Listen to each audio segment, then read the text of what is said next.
Well, businesses and business leaders are waiting to see the results of tomorrow's elections, particularly to see if there are going to be any changes to government policy. Desigan Chetty is the Chief Operations Officer at the company Property Point. He joins us now. Desigan, thank you very much indeed for coming in. Good afternoon to you.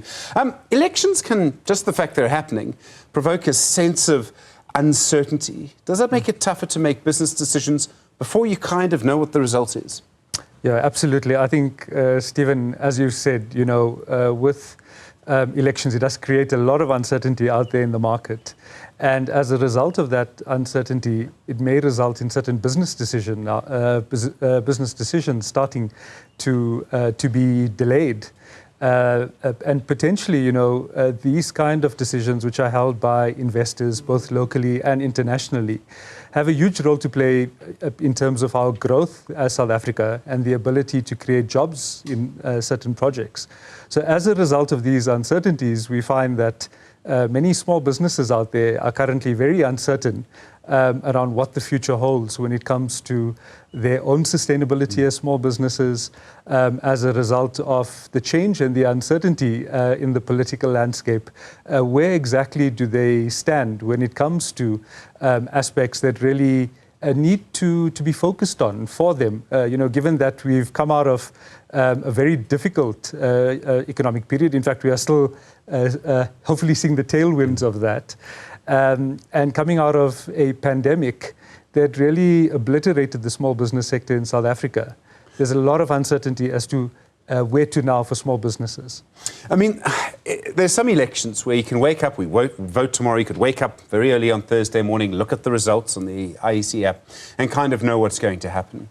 I don't think this is one of those elections. And I say that because I don't know what's going to happen with coalitions. Now, it might be pretty easy to work out what will happen in national government. I think the problem is more going to be in provincial government.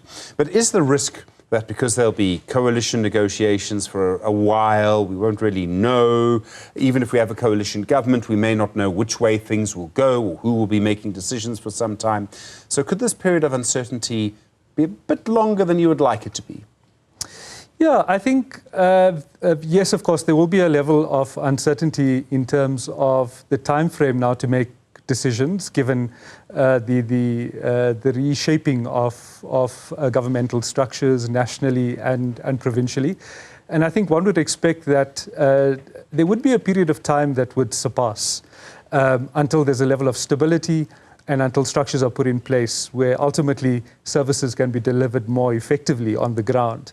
I do think, though, that where we are as South Africa, and given the needs that we have from an infrastructural point of view, and really seeing infrastructure development as a pathway for us to come out of this very difficult economic period that we've been in, that hopefully the lawmakers and the politicians will see the benefit of quick decisions, of really putting in processes to make sure that there's a level of continuity. And I think from a Property Point perspective, the way that we see it is that ultimately these decisions should be to the benefit of small businesses in terms of delivering on some of these projects. The other, let's think positive here for a second, is that what you could suspect is that a lot of people have been sort of withholding, let's say, decisions they would have made at the beginning of the year. Yes. They've kept them until after the elections. We're going to go into June. Still no load shedding, middle of June, get what they see as a good outcome. Suddenly people make a lot of decisions, and suddenly we start to see more investment, not just from the domestic market, but more international investment in South Africa too. All of those pent-up decisions are suddenly made. Yeah, I think that would be the ideal scenario, Stephen, and I think that's driven by investor sentiment. It's driven by the ability of stakeholders locally and internationally to find a level of trust and comfort in the new government and the pathway that they are to create.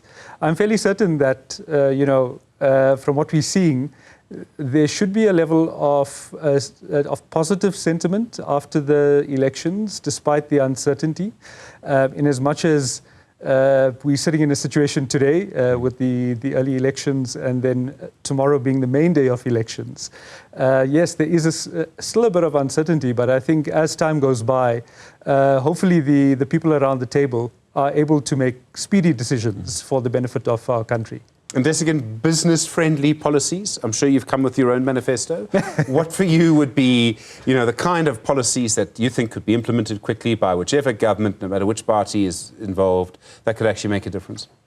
Yeah, I think certainly there's been a lot of activity on the small business development front. The small business amendment bill that is soon to come into play.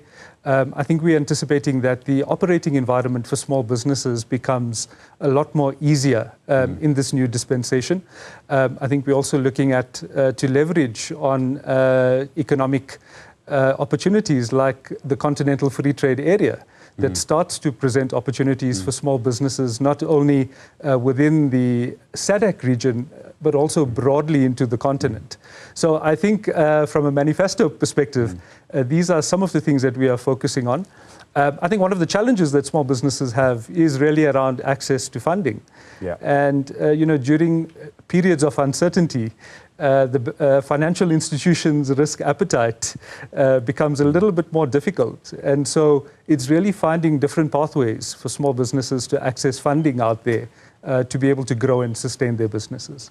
Desigan Chetty, thanks very much indeed for coming in. Chief Operations Officer at Property Point.